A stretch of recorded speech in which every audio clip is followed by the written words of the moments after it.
Needless to say, there is no easing into college football, and I wouldn't have it any other way. Welcome back to the Midweek College Football Breakdown. I'm the AntMan, Brandon Stevens up top, Dalton Miller down below. You guys, you picked the exact same teams last week, exact same master lock. Needless to say, you guys are tied. We will talk about that a little bit later on. First, I want to start off our Oklahoma Sooners. It is the John Mateer era. Did I say that right? John Mateer era. Are we happy about it? Brandon, I want to start with you. How are you feeling after week one? I'm happy about it. I mean, I was not, we've talked about this, I was not impressed with our offensive line in the running game. As far as John Mateer goes, I mean, he showed poise and he showed his capability to be nice and calm in the pocket. 30 for 37, and he had at least 2, maybe 3 drops for 392 yards, 3 touchdowns.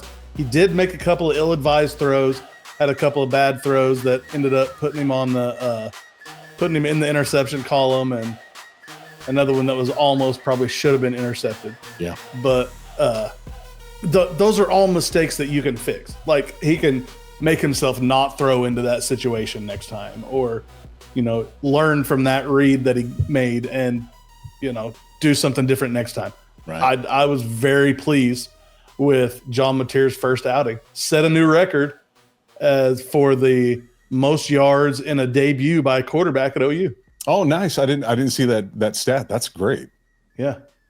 How about you, Dalton? Did you feel good after seeing him on the field for week one? Yeah, I did. It was a little sad because Baker Mayfield's my guy. So to knock out Baker's debut is kind of tough. Beat him by 4 yards because they showed it during the game, but they showed Jalen Hurts, which was like a low 300s, and everybody's like, no, Baker threw for 388 in his debut. And so I don't know what the broadcast was doing, but I feel good, especially because I'm putting into perspective where we were a year ago today. 141 yards, could barely move the ball down the field. We felt like we didn't have an identity. And I believe offensively, we're going to have a quarterback who is going to own the field. Now, there's still some questions going in, but I think we all, at least us, expected that. None of us expected to come out and be beating teams 70-0 or 70-3, whatever it is. There's still a lot that OU has to get better at, but getting John Mateer to run the offense was a major step up.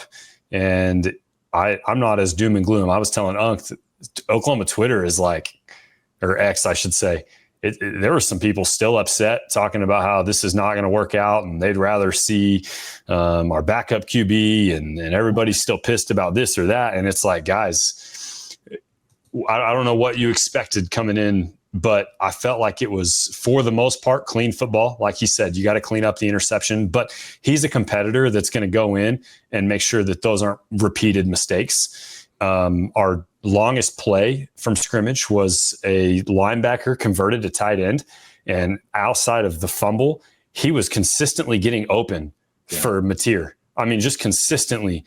And he was lowering his shoulder, running dudes over. So I thought that our receiving core played well. I like our passing game, and I'm feeling good about the John Mateer era. Yeah. You know what? I'll talk about the intangibles off the field. I watched his in the press conference, his Q&A, and there was just something different about him that we haven't had in recent history. The poise and the comfort. He felt comfortable answering questions and felt comfortable in the role. He's only, when did he get there? June? Is that when it was? No, he was there before that. It was April or so, right? It would have been early. It was early spring. Yeah, so early spring.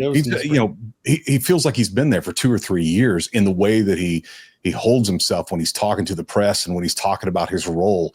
He knows that this is his, and I think a lot of that confidence comes from his own teammates voting him as the captain of the team and pushing him out front and saying, no, you're a quarterback, you're a captain, and pushing him out there. And I think that he may have had that in here, and to have that affirmation from his teammates as well makes it a little easier to have these conversations on the mic and in front of the cameras too, No doubt. I like seeing that. All right, more on Oklahoma coming up in just a little bit. In case you didn't know, they're playing Michigan. That was even one of, I think, Barry Trammell who's one who said something. Hey, in case you didn't know, you're playing Michigan next week, right? We'll get to that coming up here in just a little bit. It's time for the good, the bad, and the ugly from week 1 of college football. I'm going to throw out a few games. I want the good and bad and the ugly from each of you. Dalton, I want to start with you. Arch Manning's first showing, Texas versus Ohio State. He was 17 for 30.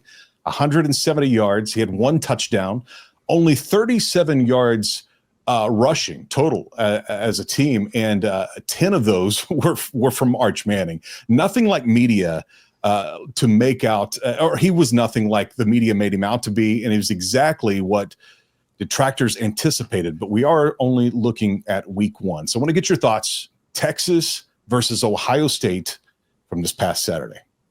Yeah. The good is, simply put, I think Ohio State. They're trying to replace Will Howard. Slayton's has a lot of work to do, but I thought that he was pretty poised for the most part, made some good plays down the field. But the more that I digest this game a little bit, obviously I'm an OU fan, so we love to put horns down, love to see Texas fail, especially when it's all the hype that went in around Arch Manning in this game. But the fact is, I don't think Arch Manning necessarily asked for all the hype. Maybe he did, I don't know, but I never saw him in the media saying that he was the best quarterback and he was the second coming and he was going to be just as good as his uncles. He didn't play well, but they did find some success in the run game. They rushed for 166 yards, and Contravion Wisner, he's a good running back, 16 carries for 80 yards. So I would give Texas a good there. Arch had that 1 good touchdown throw, which is fine, but through and through, I mean, you guys have seen the videos, and we've talked about it in our group chats. His mechanics just didn't look good, and he didn't look comfortable in the game. But I would give Texas run game the good. Also the good, I'm going to point out their punter. He flipped the field. He averaged 46 yards per punt, which put Ohio State in tough position to have to play the field position battle. So that's the good there. The bad, though, there was so much offensive stagnation for them just because Arch struggled to get comfortable. And once Ohio State realized, okay, all they want to do is run the football because they had some success early on. If you make him throw the football, get pressure on him, make him get it out quick. He wasn't making good decisions. He had the turnover. But then worst comes to worst, the ugly, unsuccessful in the red zone. Gets to the red zone twice, a lot like Red River goal line stand is what the vibes gave me, but they just could not convert inside their red zone. They had 2 visits. One time they were inside the 1 yard line and couldn't get it done. That's a problem. So I think that Texas has an uphill climb. Yeah, they're not going to be playing Ohio State next week, and I get that. That's fine. You might go win it. But the problem is you still have an SEC schedule to play after next week, and you have a tougher SEC schedule this year than you did last year. It's not as tough as some, but it did get tougher. And so I don't think that it's like last year when you got to go on the road and feel good about beating a bad Michigan team. You went on the road. You couldn't do what Oklahoma did in the shoe. And I think that there's an uphill climb for Texas, and Ohio State definitely has a lot more positives to take away from this game. Good, bad, ugly. Brandon, how you feel about this game? I mean, for me, I thought the good was just the poise that Julian Sayin had. He didn't have crazy stats, 13 for 20 for, 126 yards passing. Didn't have crazy stats. Didn't make the mistakes. Hit the open receivers when he needed to for the first downs. Didn't have any monster plays. Was able to keep a couple of plays alive with his feet. I just liked his overall calmness and his overall maturity on the field. I mean, he's an 18-year-old true freshman coming into the defending national champions, playing the number 1 team in the country the first week of the season. I mean, dude, that is a lot of pressure on that young kid's shoulder. He never seemed to get rattled, even when things didn't go his way a couple of times. Never seemed to get rattled. Yeah. Just went with the flow of the game. He was a really good game manager. He wasn't flashy, didn't show a lot of crazy skill or anything. He was just a good game manager, and I like that. The bad is just the opposite. It's the uncomfortableness of Arch Manning. And I know a lot of it has to do with, their offensive line. They lost 4 out of their 5 starters from last year. I know one of our buddies said they were too deep at the offensive line last year. They didn't look like it. Didn't look like it because they were in his face all night. And I know he may not play another defense that is as tough as Ohio State's defense. Ohio State sometimes only rushing 4. Yeah, most of the time only rushing 4. Yeah. Ohio State had one of, if not the best stat-wise defense in the country last year. They were great, right? So they're really good again this year. But he just never seemed to be comfortable. Skipped, I can't tell you how many passes that he just threw in the dirt and skipped to wide receivers that were wide open. Then when he tried to go over the top, he overthrew a bunch. He did have, like Dalton said, the one great pass for the touchdown. It was a really good pass, and just put in the perfect spot between the safety and the cornerback. Only his guy could get there. It was a great pass, but he just seemed uncomfortable. The ugly for me is kind of twofold. Dalton said it. They couldn't seem to keep the drives going. They were 1 for 5 on 4th down. And as much as I think Sark is a really good coach, I think he made some bad decisions in that game on some of those 4th down tries. He should have taken the points on some of those. I know that they had 2 where they could have kicked field goals for sure, and that's only 6 points. They lost by 7. I get it. But if he kicks a field goal, it may change the way Ohio State goes for it on 4th down or something in the next possession. Yeah. It may change the whole flow of the game if they end up with 2 field goals and it's 13-14 coming down in the 4th quarter. They don't have to get in the end zone. They can get down a certain amount of ways and try to kick the field goal. I think a lot of that comes on Sark's shoulders. Yeah. 1 for 5 going for it on 4th down is just crazy to me. I think that I respect in today's era when coaches make decisions based on their gut and knowing their team rather than the analytics, because it's such a thing nowadays for in any sport. The analytics say to do this, so we're going to do it. Right. But when you have a freshman quarterback, you got to put points on the board on the road. Yeah. You have to. Yeah. And so I don't think he helped Arch Manning out because he just continued to put pressure on him when you fail on 4th down. No doubt. And when Arch was under pressure, he seemed to buckle for the most part. I'll give one bad that I have from it is blowing up social media for your nipple ring. On to Alabama versus Florida State. Only one person on the entire game day panel picked Florida State, and this guy got every pick right. The outgoing Lee Corso. Seminoles did it for Lee. Brandon, let's start with you on this one. We have Alabama versus Florida State. The entire panel picked Alabama. You guys picked Alabama. Florida State coming up with a W on this one. Yeah, I mean, to me, the good in this game, it was a great game, by the way. Didn't come down to the end or whatever, but it was good for me. I love it. I mean, this is going to be my Sooner bias showing through, but I love a day where Alabama, Texas both lose and Oklahoma wins. That's Absolutely. A great college football day for me. But for me, the good was Tommy Castellanos. That dude, the quarterback for Florida State, he had a day. And he didn't have amazing stats, but he led the team in rushing with 78 yards on 16 carries. He was 9 for 14 for 152 yards through the air. Wasn't crazy, but he seemed to just make the play that he needed to make when he needed to make it. And he said earlier in the week, I don't know if you remember this, but he said, Alabama can't stop me. And it went viral. And they posted it all over Alabama's locker room, all these posters. Alabama can't stop me. Alabama can't stop. They didn't stop him. He didn't go off, but they didn't stop him. Yep. And, ends up winning 31-17. So I love that. The bad for me was Alabama's rushing defense was just not good. They gave up 230 yards on the ground, gave up 4.7 yards a carry. That's just not something we see out of an Alabama defense. You don't see them giving up 230 yards on the ground, hardly ever. And so to see that really, I know his seat's got to be getting a little warm, but Kalen DeBoer has got to do something coming up on this SEC schedule where he may not be around for much longer. And for me, the ugly was Bama had 8 penalties for 70 yards.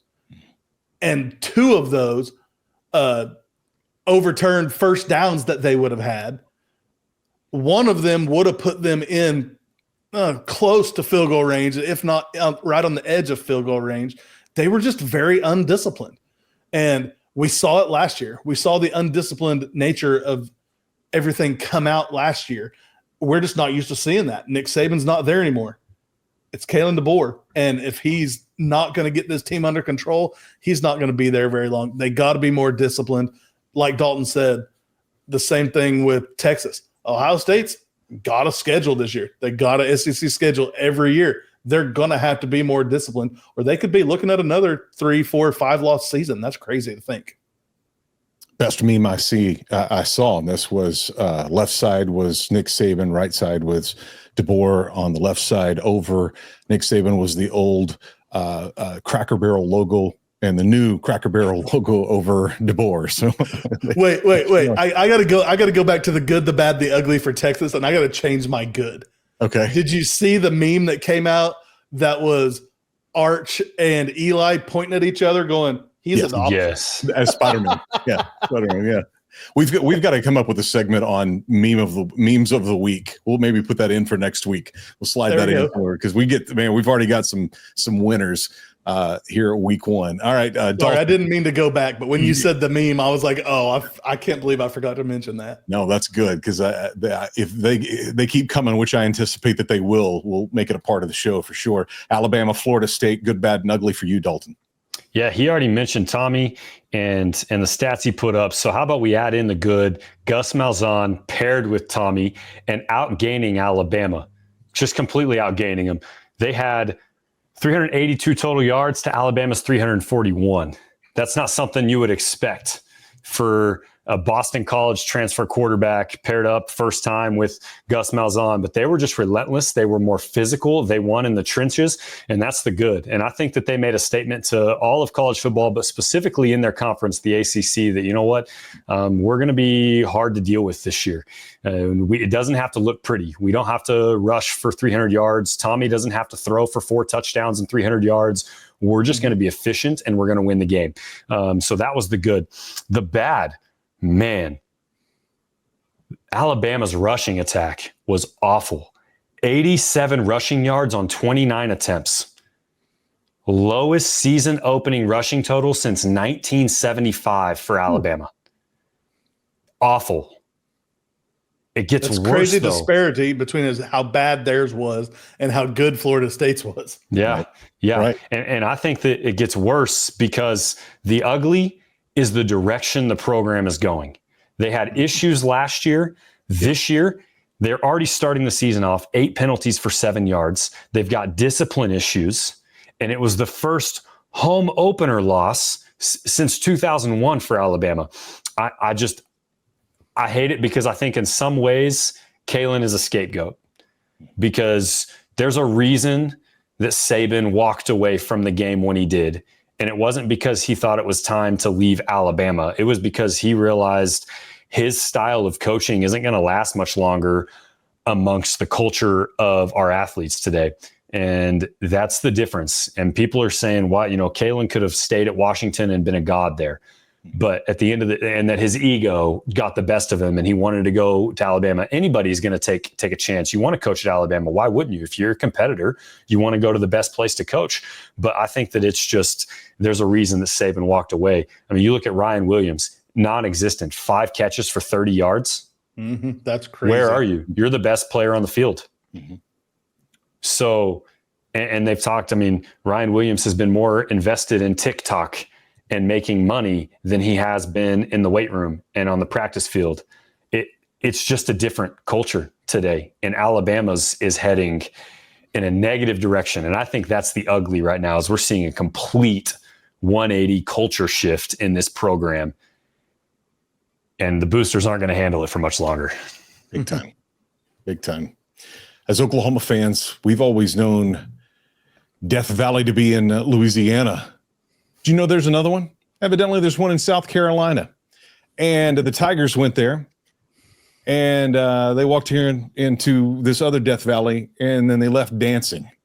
The LSU Tigers beating Clemson from this past weekend. Dalton, I'll stick with you here on good, bad, and the ugly of the LSU versus Clemson game. Yeah, I think the good is Garrett Nussmeier. I mean, 28 for 38 for 238 yards and a touchdown. He was SEC co-offensive player of the week, and he's on a way too early to talk Heisman campaign, and this bolstered it a little bit to go on the road at Clemson and find a way to win, especially when majority of his efficiency and effectiveness to help them win the game came in the second half because they were down 10-3 going into the half. So I think that's the good, and that you've got to feel real confident if you're LSU with him running things on the offensive side of the ball moving forward. I think the bad is third down struggles for Clemson. 3 of 13 on third down. You're up 10-3 at the half. You got to be feeling pretty good about things. You know that LSU, a lot of people have picked them to win the national title this year. You got to be feeling good. But to be inefficient on third down, you're not going to win many football games. And you got to keep the sticks going. And I think that leads right into the ugly is LSU had possession for over 37 minutes compared to Clemson's 22. So your defense is just shot. They're tired because your offense can't keep moving the ball. So your defense stays on the field the entire time. So you go into half feeling really good. Your offense thinks that they've got some momentum, and then it goes just downhill from there into the second half. They didn't make good adjustments. They struggled to keep their defense off the field, and that's how you turn a home opener into a heartbreak. The offense staying on the field for much too long, or the defense staying on the field for much too long. We're very familiar with that last year. Felt like the entire season for Oklahoma. Mm-hmm. Good, bad, and the ugly for you, Brandon, on LSU versus Clemson. Man, we have almost identical good, bad, and uglies for this game. Good is obviously Garrett Nussmeier. I mean, after week one, I think he is probably, like Dalton said, the way too early Heisman frontrunner, in my opinion. I mean, he showed his poise. He was 19 for 38 for 230 yards, threw a touchdown, no pick. No, he did throw. No, he didn't pick. I am looking at the wrong team stats. He was 29 for 39 for 246 yards and no interceptions. He's just good. He just made the right decision. The bad, I agree with Dalton. The bad was the time of possession and the 3 for 13 on third downs for Clemson. Just awful, which leads me into the ugly. And the ugly is 31 rushing yards on 20 carries for Clemson, averaging 1.6 rushing yards per carry. Is insane. This is a big-time program. This is a program that is ranked number 4 to start the season. They're in the top 5. Yeah. Everybody thought they were going to be really good. They had no answer to LSU's front seven and could not make a hole to run through to save their life. 31 rushing yards. I mean, Clemson has Cade Klubnik, and I do like Cade Klubnik. Didn't have a horrible day. Didn't have a great day, I didn't feel like. But they got a lot of work to do on that offensive side of the ball. I mean, listen, their defense wasn't horrible. They did give up 354 yards, but they gave up 354 yards to a really good team. Barely gave over 108 yards rushing. They gave up to LSU. They got some stuff they got to work on coming down, and the SEC is looking a little tougher, I feel like, than we thought it was going to be at the beginning of the year. So they're really going to have to step up before they get into conference play.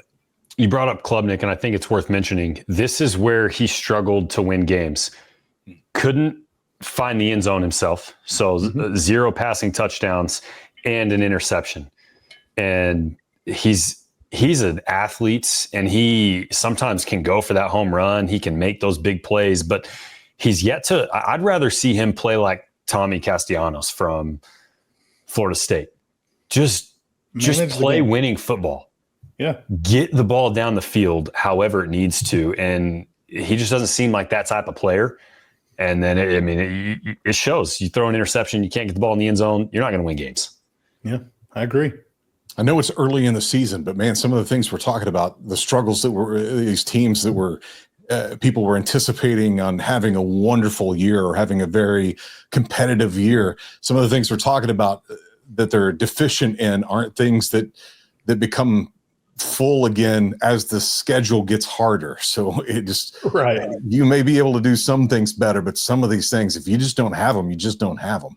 And it was something this week Pat McAfee was talking about. It's like, yeah, okay, I know that, and I don't know if he was necessarily talking about Arch Manning, but there's some things that, I get that you can do better, but some of the things we're just seeing because he is now in the limelight and he's we're seeing everything. Everything's being exposed now, and there's some things that should have been worked on in the dark, right? Mm-hmm. Time to move over to the biggest game of the week this weekend. And I know ESPN's College GameDay will be in Norman, Oklahoma, on the South Oval. First one without Lee Corso. I'm anticipating on seeing what they do for how they do picks. If it just stays picks like we're going to do here at the end, or if they're going to do something a little different. I haven't heard anything. I just wonder if they don't replace that with something else. It'd be interesting to see. We'll have the privilege of being the first game day in Norman to see what happens there. Taking on Michigan, Bryce Underwood, 21 for 31 in his last game in his first outing of the season. That was against New Mexico. 251 yards. Team went 201, so well balanced here. You got the offense and the defense, both, or the air and the rushing. Very well balanced on the offensive side, it seems like. Underwood spread the ball around 8 receivers. I think Mateer was 9 receivers. So this could be a really fun matchup this weekend. The D, they got some pressure with 3 sacks and 3 interceptions last week. Michigan on New Mexico. Guys, how are we feeling about this weekend in the bright lights at the Palace on the Prairie, 6:30, ABC? Brandon, let's start with you. Man, I mean, I'd be an idiot if I wasn't nervous, I feel like. Yeah. Because, I mean, our first big game with a new regime on offense. And like I said, I wasn't real impressed with our offensive line or our defensive line. And I know the coaches come out and they say, well, we held some stuff back. I missed me with that. I'm tired of hearing that. We heard that for the first 4 or 5 games of last year, too. You can't hold back physicality. Yeah, you can't stop somebody from blocking. Like, you got to make some holes. Michigan comes in as one game sample here, but Michigan comes in as a very balanced offense. They ran the ball for over 200 yards. They threw for 251 yards. Bryce Underwood, as a true freshman, came in, made a statement, had a great game. They didn't just run away from New Mexico. And it was a, 1 score or a 10-point game for a long time. And there was only 1 score in the fourth quarter, and it was a Michigan touchdown early on in the fourth quarter, but they didn't just run away with it. So, I mean, I'm confident that we can make a game out of it. I don't necessarily think it's going to be a, bloodbath either way, but I'm confident we can make a game out of this, and I'm honestly excited to see what we're going to do when Big Blue comes to town. Dalton, do you feel that Mateer has the capacity to not collapse under pressure? Seeing this would be his first time at Oklahoma, not his first time facing pressure that he'll see this weekend. Of course, he did that at Washington State. But do you think that I would say better than what we've had in the past couple of years? Yeah, I definitely think so. And honestly, I'll say, the difference, though, is this very well could be Mateer's biggest game on his college phase. Like, being at Washington State, you're playing in a non-conference at that point. So they were playing a lot of non-conference games and then Mountain West teams, right? So this is SEC versus Big Ten battle. It's going to be a top 20 matchup. And he gets his chance in the Palace to prove to Sooner Nation and this team that I'm the leader.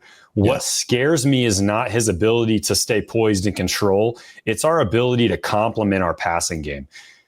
Michigan's defense had 3 sacks, 9 tackles for loss, 3 interceptions, and they held New Mexico to only 51 rushing yards. And we already know that we don't have a rushing game. We've said we're confident that he can throw the ball. We think our receivers can get open. We were pretty dang impressed by Jaren Kanak.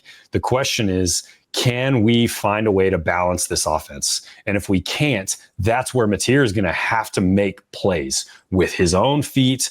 He's going to have to extend plays just so that he can find receivers down the field, because Michigan's going to come after him.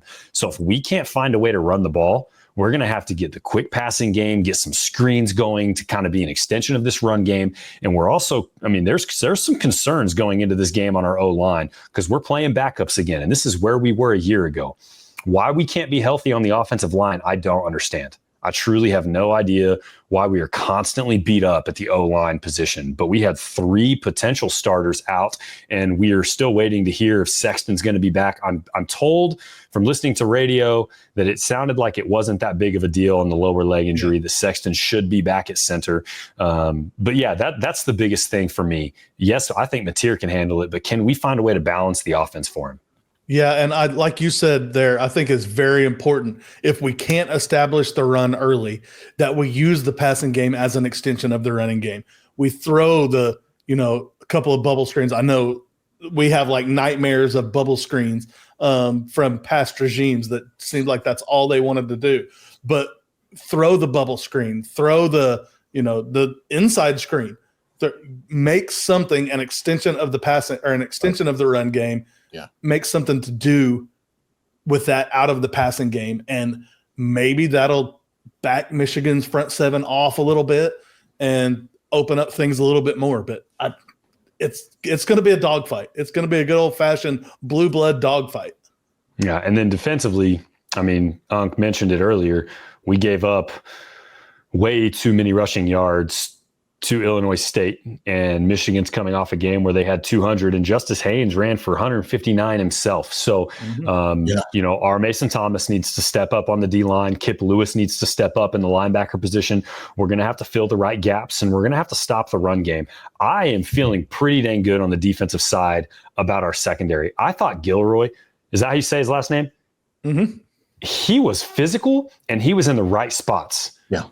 And he was not going to get beat. And I respected him a lot after that game. But I thought for the first time in a while, our secondary, from our corners and our safeties, they were physical. They'd come downhill quick, but they were also not going to get beat over the top. And so it's can we stop the run and can we establish a run? That's where I'm at.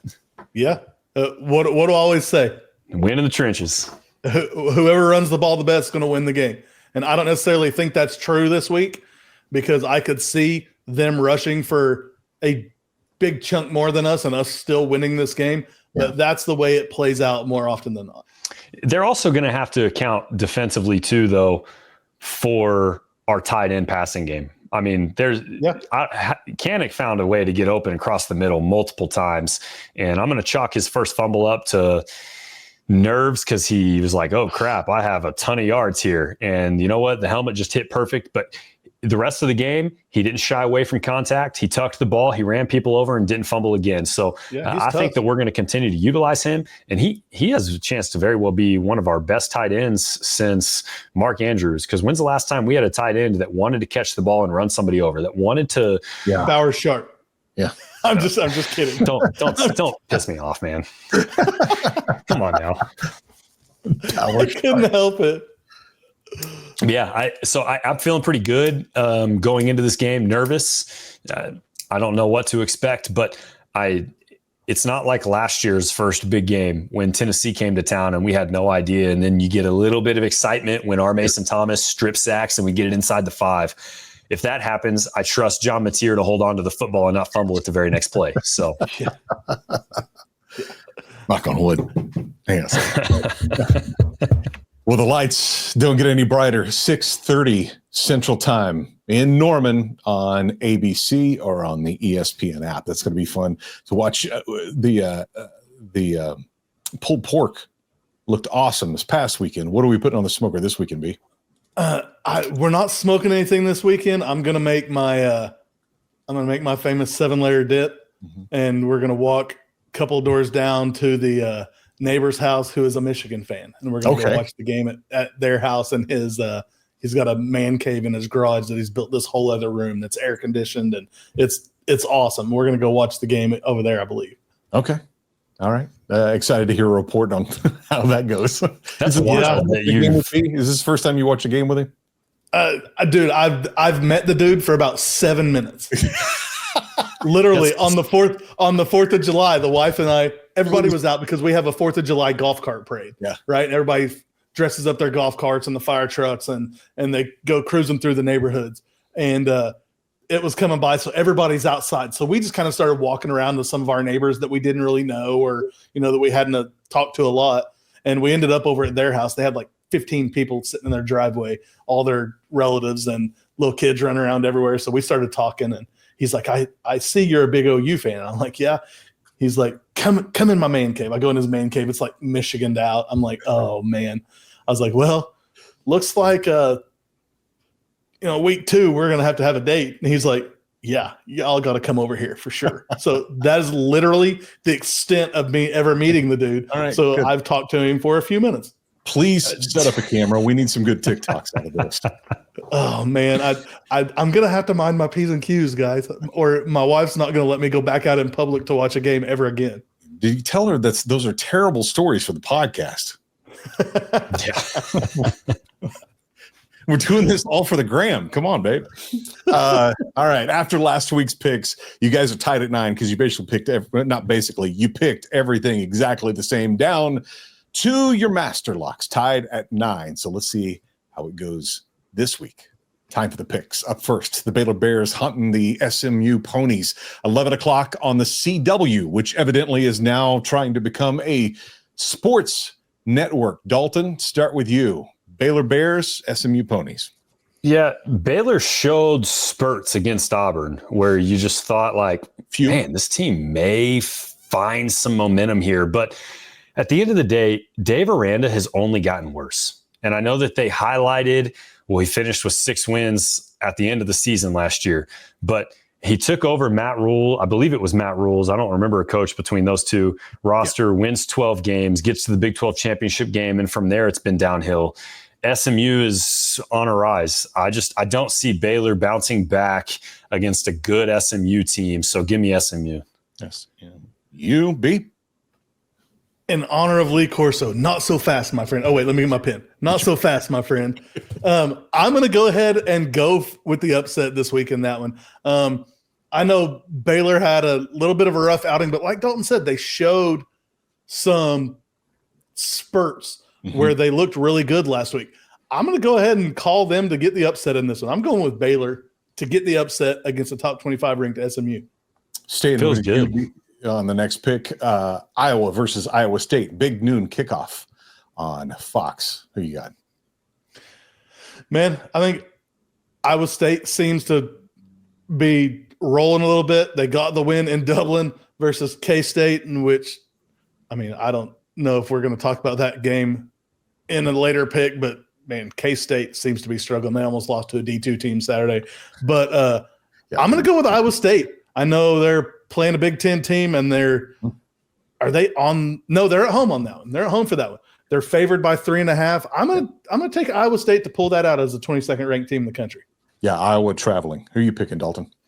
I'm rocking with Rocco Beck. He's on fire right now, and he's potentially 2 games away, maybe 3 from already 1,000-yard season. So give me Iowa State in this one. All right, staying with you. Oklahoma State University Cowboys headed to Nike Land versus Oregon, 2:30 on CBS. Who you got? Not Oklahoma State. Okay. So the headless duck. Got it. Yeah, that was awesome. You the same, B? Same with me. Yeah, Dante Moore had a nice game, 18 for 23 for 213 yards and 3 touchdowns last week.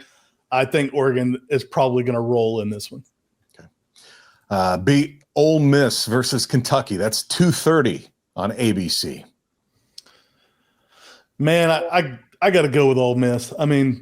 Kentucky, there's something about the Stoops teams that I always love cheering for, but and they got Zach Calzada as their quarterback now. But I really think Austin Simmons, he had a great week in week 1. He did throw 2 picks, but he was 20 for 31 for 341 yards. I think Ole Miss is going to win this one.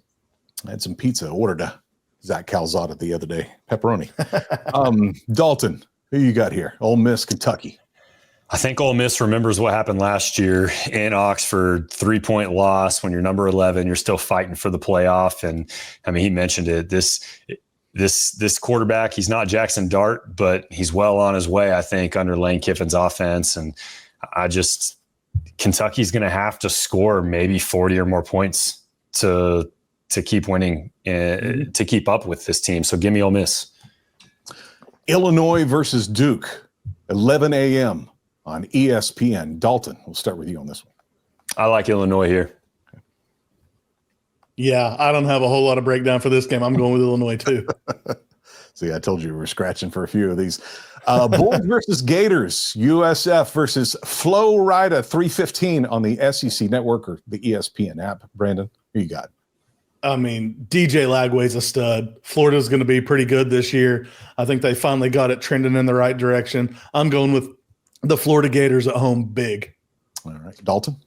Yep, Florida. Okay. And one more. ESPN's matchup predictor has OU at 53.5%, Michigan at 46.5%. At least that's where it is today. Primetime game, Herbie and Fowler, and yes, Pete. Isn't it Pete in that Herb's dog? The new dog's name he's the new Ben. I like that. Pete will be there in the broadcast booth as well. Oklahoma welcomes Michigan, 6:30 on ABC. The world is watching. Dalton, who are you picking here? I'm going to go with OU on this one. Okay. I think that they're going to find a way to win a big game in Norman to start the season and keep some momentum going. And I'm going to rock with John Mateer's leadership here. Guessing you're the same.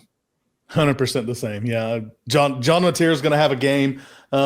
He's going to have a day, my friend, as Chris Plank, one of the OU announcers likes to say, have a day. He's going to have a day, and they are going to come out on top in this one. I thought this was interesting. We do so much that's digital, just like a bookie. I keep it all here and paper, right, pen and paper. That's where I keep our picks. Yeah, that's right. Track these for the week. We'll see how you do. Each get 1 point, and so really, it's really the first pick. Brandon, you had Baylor. Dalton, you have SMU. That's going to decide on the picks. Now we move over to Master Lock this week. Brandon, let's start with you here.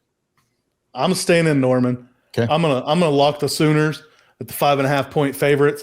I have a feeling, Dalton said something earlier in the broadcast about, he can respect sometimes when the coaches go with their gut instead of going against the analytics. Mm-hmm. And I would say, even though OU is favored, I think the analytics and most teams are probably going to pick Michigan because of Oklahoma's recent woes. And I just have a gut feeling that Oklahoma's going to show up on Saturday. OU's going to pull this out. I'm taking OU minus the 5.5. Okay. Dalton? I'm going to go different. Okay. And Texas Tech put up 67 points on Arkansas Pine Bluff. They only gave up 7. And this offense, they just go. And they're favored by 48.5 over Kent State. I think that they're likely going to put up 70 against Kent State. So I think I'm going to go with Texas Tech to cover the 48.5. I almost put that game in one of the picks. That's funny. Master Lock this week. Guys, I certainly hope the season doesn't go as quickly as it felt this podcast did today. Right? These breaks. Slow the season down. Slow it down. Saturday can get here. I'm okay with that. Yeah, I'm ready for Saturday to get here. For Saturday sure. here. I mean, Saturday should be about 48 hours long. But it'll be all right. I mean, that's about how long my last Saturday felt because I started smoking that. I started smoking that pork butt at 9:00 Friday night, and did a nice little 19-hour smoke. Yeah, how many times did you get up? Did you get up and check? I got about every 2.5, 3 hours. Just make sure I had enough pellets. I'm a lazy smoker, so I make sure I had enough pellets in there. And you can check on a stick smoker every 2.5 hours. You could. That's what the benefit of having a pellet smoker is you can sleep. Yeah, but I had to make sure that the water wasn't all evaporated out of my tray, so I could keep my meat moist. That's right. Nothing like dry meat. It's the worst. It's the worst. Guys, it's been fun. It has been fun. You know what they say, right? The weekend is good, but the midweek is always better. And boom goes the dynamite.